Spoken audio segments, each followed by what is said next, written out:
जय श्री कृष्ण। श्रीमद्भागवत महापुराण प्रथम खंड सप्तम स्कंद 15वां अध्याय का शेष भाग। सत्व गुण के द्वारा रजोगुण एवं तमोगुण पर और उपरति के द्वारा सत्व गुण पर विजय प्राप्त करनी चाहिए। श्री गुरुदेव की भक्ति के द्वारा साधक इन सभी दोषों पर सुगमता से विजय प्राप्त कर सकता है। हृदय में ज्ञान का दीपक जलाने वाले गुरुदेव साक्षात भगवान ही हैं। जो दुर्बुद्धि पुरुष उन्हें मनुष्य समझता है, उसका समस्त शास्त्र श्रवण हाथी के स्नान के समान व्यर्थ है। बड़े बड़े योगेश्वर जिनके चरण कमलों का अनुसंधान करते रहते हैं, प्रकृति और पुरुष के आधीश्वर एवं स्वयं भगवान ही गुरुदेव के रूप में प्रकट हैं, इन्हें लोग भ्रम से मनुष्य मानते हैं। शास्त्रों में जितने भी नियम संबंधी आदेश हैं, उनका एकमात्र तात्पर्य यही है कि काम, क्रोध, लोभ, मोह, मद और मत्सर इन 6 शत्रुओं पर विजय प्राप्त की जाए, अथवा 5 इंद्रिय और मन ये 6 बस में हो जाएं। ऐसा होने पर भी यदि उन नियमों के द्वारा भगवान के ध्यान, चिंतन आदि की प्राप्ति नहीं होती, तो उन्हें केवल श्रम ही श्रम समझना चाहिए। जैसे खेती, व्यापार आदि और उनके फल भी योग साधना के फल भगवत प्राप्ति या मुक्ति को नहीं दे सकते, वैसे ही दुष्ट पुरुष के श्रौत स्मार्त कर्म भी कल्याणकारी नहीं होते, प्रत्युत उल्टा फल देते हैं। जो पुरुष अपने मन पर विजय प्राप्त करने के लिए उद्यत हो, वह आसक्ति और परिग्रह का त्याग करके संन्यास ग्रहण करे, एकांत में अकेला ही रहे और भिक्षा वृत्ति से शरीर निर्वाह मात्र के लिए स्वल्प और परिमित भोजन करे। युधिष्ठिर पवित्र और समान भूमि पर अपना आसन बिछाए और सीधे स्थिर भाव से समान और सुखकर आसन से उस पर बैठकर ओमकार का जप करे।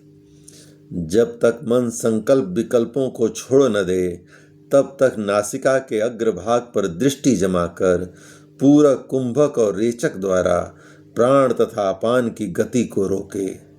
काम की चोट से घायल चित्त इधर उधर चक्कर काटता हुआ जहां जहां जाए, विद्वान पुरुष को चाहिए कि वह वहां से उसे लौटा लाए और धीरे धीरे हृदय में रोके।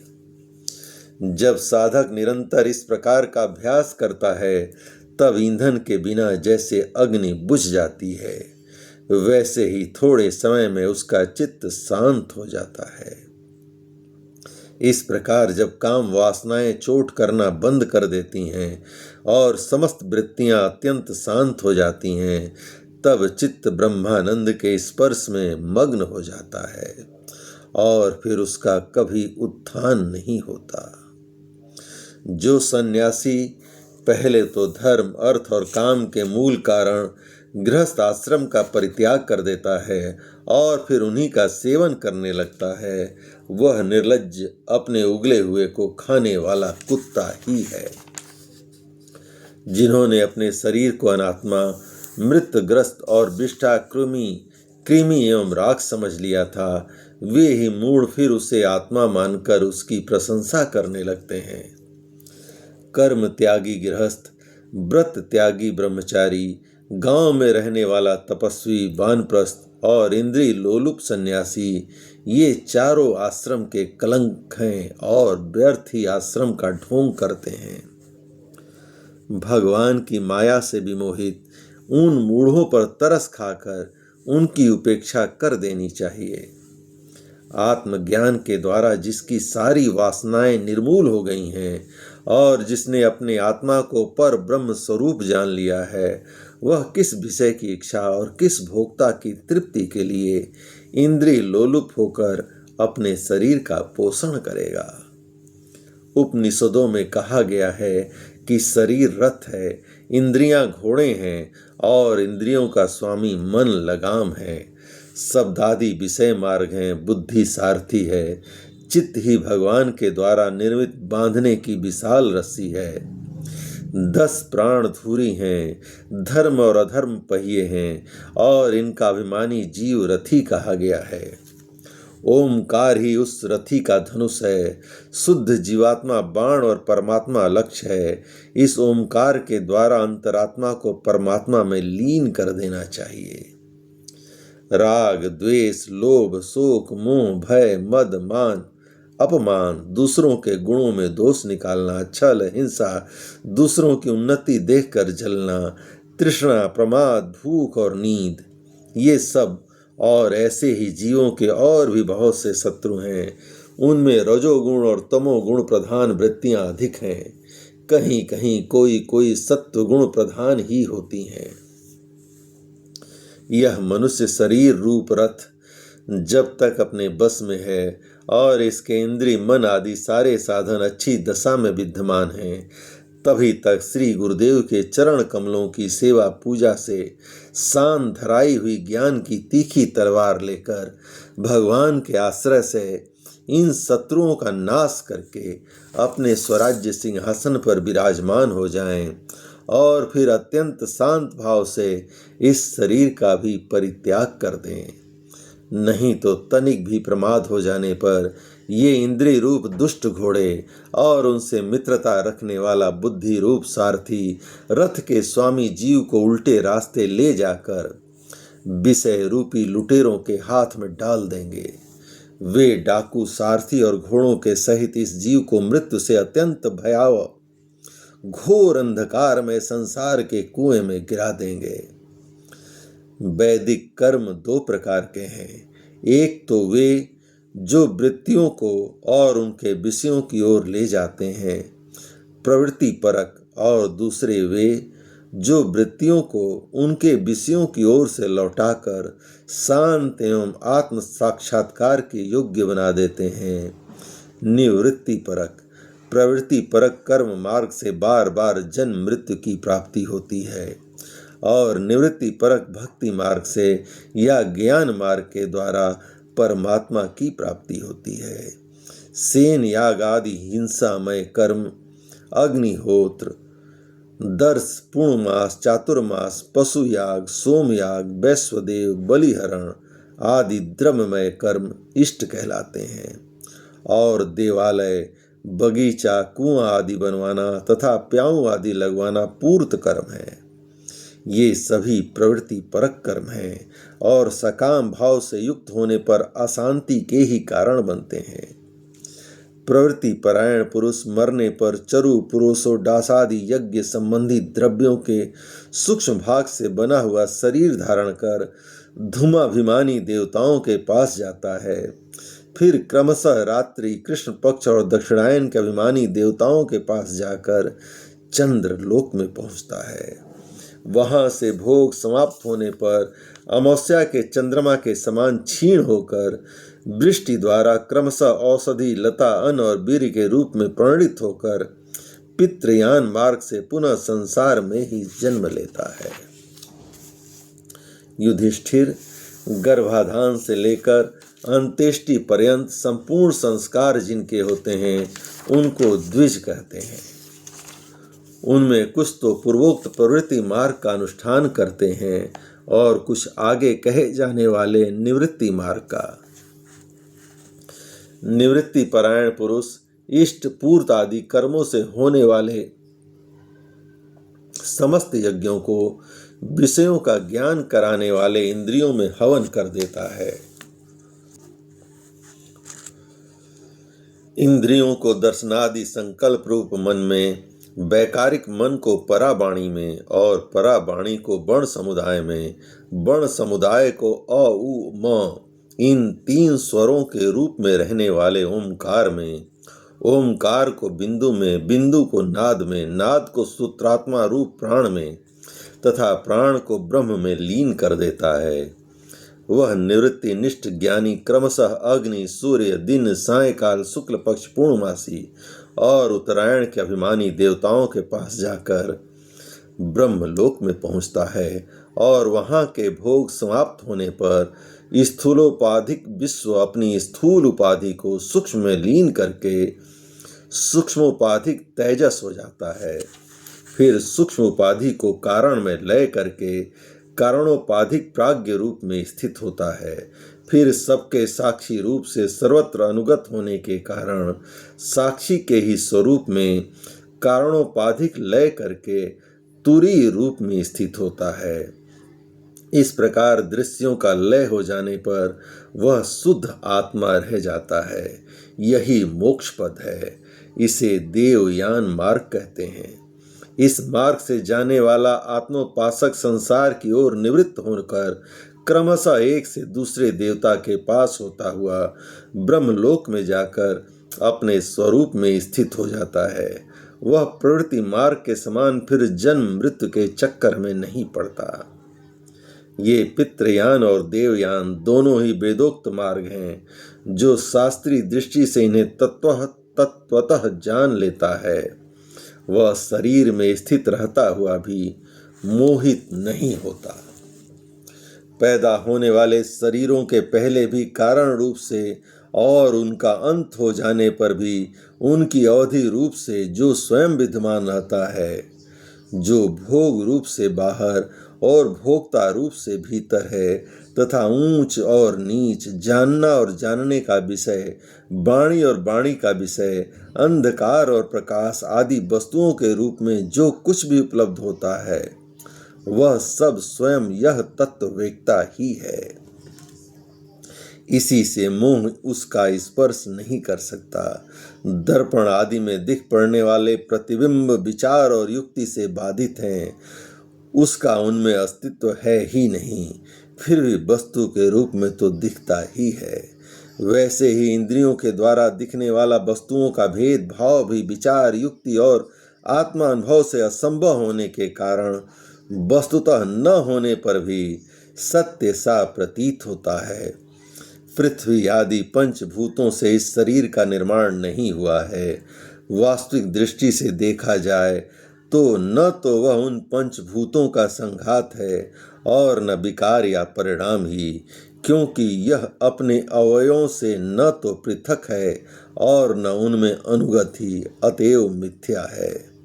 इसी प्रकार शरीर के कारण रूप पंचभूत भी अवयवी होने के कारण अपने अवयवों सूक्ष्म भूतों से भिन्न नहीं हैं, अवयव रूप ही हैं।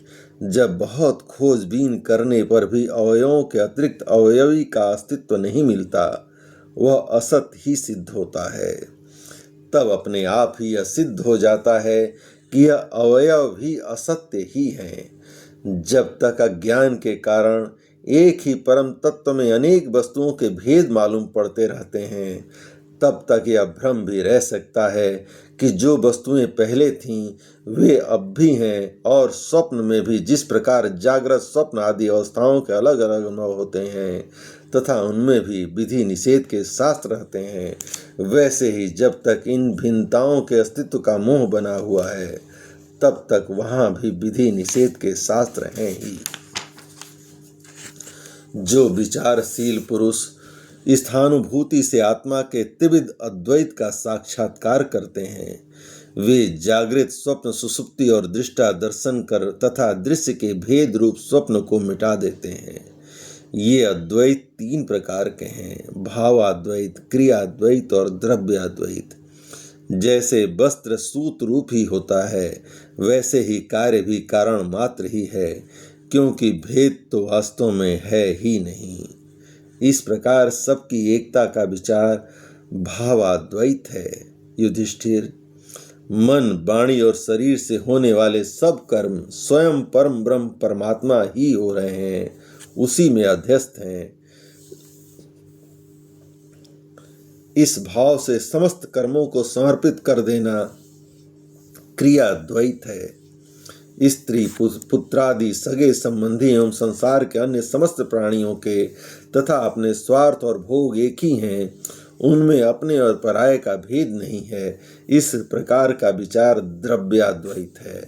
युधिष्ठिर, जिस पुरुष के लिए जिस द्रव्य को जिस समय जिस उपाय से जिससे ग्रहण करना शास्त्राज्ञा के विरुद्ध न हो, उसे उसी से अपने सब कार्य संपन्न करने चाहिए। आपत्ति काल को छोड़कर इससे अन्यथा नहीं करना चाहिए। महाराज, भगवत भक्त मनुष्य वेदों में कहे हुए उन कर्मों के तथा अन्य स्वकर्मों के अनुष्ठान से घरों में रहते हुए भी श्री कृष्ण की गति को प्राप्त करता है। युधिष्ठिर, जैसे तुम अपने स्वामी भगवान श्री कृष्ण की कृपा और सहायता से बड़ी बड़ी कठिन विपत्तियों से पार हो गए हो और उन्हीं के चरण कमलों की सेवा से समस्त भूमंडल को जीतकर तुमने बड़े बड़े राजसूय आदि यज्ञ किए हैं। पूर्व जन्म में, इसके पहले के महाकल्प में, मैं एक गंधर्व था। मेरा नाम था उपबरहण और गंधर्वों में मेरा बड़ा सम्मान था। मेरी सुंदरता, सुकुमारता और मधुरता अपूर्व थी। मेरे शरीर में से सुगंधी निकला करती थी और देखने में बहुत अच्छा लगता। स्त्रियां मुझसे बहुत प्रेम करती और मैं सदा प्रमाद में ही रहता। मैं अत्यंत विलासी था। एक बार देवताओं के यहाँ ज्ञान सत्र हुआ। उसमें बड़े बड़े प्रजापति आए थे। भगवान की लीला का गान करने के लिए उन लोगों ने गंधर्व और अप्सराओं को बुलाया। मैं जानता था कि वह संतों का समाज है और वहाँ भगवान की लीला का ही गान होता है। फिर भी मैं स्त्रियों के साथ लौकिक गीतों का गान करता हुआ उन्मत्त की तरह वहाँ जा पहुँचा। देवताओं ने देखा कि यह तो हम लोगों का अनादर कर रहा है। उन्होंने अपनी शक्ति से मुझे शाप दे दिया कि तुमने हम लोगों की अवहेलना की है, इसलिए तुम्हारी सारी सौंदर्य संपत्ति नष्ट हो जाए और तुम शीघ्र ही शूद्र हो जाओ। उनके शाप से मैं दासी का पुत्र हुआ, किंतु शूद्र जीवन में किए हुए महात्माओं के सत्संग और सेवा शुश्रूषा के प्रभाव से मैं दूसरे जन्म में ब्रह्मा जी का पुत्र हुआ। संतों की अवहेलना और सेवा का यह मेरा प्रत्यक्ष अनुभव है। संत सेवा से ही भगवान प्रसन्न होते हैं। मैंने तुम्हें गृहस्थों का पाप नाशक धर्म बतला दिया। इस धर्म के आचरण से गृहस्थ भी अनायास ही सन्यासियों को मिलने वाला परम पद प्राप्त कर लेता है। युधिष्ठिर, इस मनुष्य लोक में तुम लोगों के भाग्य अत्यंत प्रशंसनीय हैं, क्योंकि तुम्हारे घर में साक्षात पर ब्रह्म परमात्मा मनुष्य का रूप धारण करके गुप्त रूप से निवास करते हैं। इसी से सारे संसार को पवित्र कर देने वाले ऋषि मुनि बार बार उनका दर्शन करने के लिए चारों ओर से तुम्हारे पास आया करते हैं। बड़े बड़े महापुरुष निरंतर जिनको ढूंढते रहते हैं, जो माया के लेस से रहित परम शांत परमानंद अनुभव स्वरूप पर ब्रह्म परमात्मा हैं, वे ही तुम्हारे प्रिय हितैषी ममेरे भाई पूज्य आज्ञाकारी गुरु और स्वयं आत्मा श्री कृष्ण है। शंकर ब्रह्मा आदि भी अपनी सारी बुद्धि लगाकर वे यह हैं इस रूप में उनका वर्णन नहीं कर सकते, फिर हम तो कर ही कैसे सकते हैं। हम मौन भक्ति और संयम के द्वारा ही उनकी पूजा करते हैं। कृपया हमारी यह पूजा स्वीकार करके भक्त वत्सल भगवान हम पर प्रसन्न हो। श्री सुखदेव जी कहते हैं, परीक्षित, देवर्षि नारद का यह प्रवचन सुनकर राजा युधिष्ठिर को अत्यंत आनंद हुआ। उन्होंने प्रेम विह्वल होकर देवर्षि नारद और भगवान श्री कृष्ण की पूजा की। देवर्षि नारद भगवान श्री कृष्ण और राजा युधिष्ठिर से विदा लेकर और उनके द्वारा सत्कार पाकर चले गए। भगवान श्री कृष्ण ही पर ब्रह्म है, यह सुनकर युधिष्ठिर के आश्चर्य की सीमा न रही। परीक्षित, इस प्रकार मैंने तुम्हें दक्ष पुत्रियों के वंशों का अलग अलग वर्णन सुनाया। उन्हीं के वंश में देवता, असुर, मनुष्य आदि संपूर्ण चराचर की सृष्टि हुई है। जय श्री कृष्ण। भगवान श्री कृष्ण की कृपा से श्रीमद् भागवत महापुराण प्रथम खंड सप्तम स्कंद का 15वां अध्याय का शेष भाग संपूर्ण हुआ। जय श्री कृष्ण।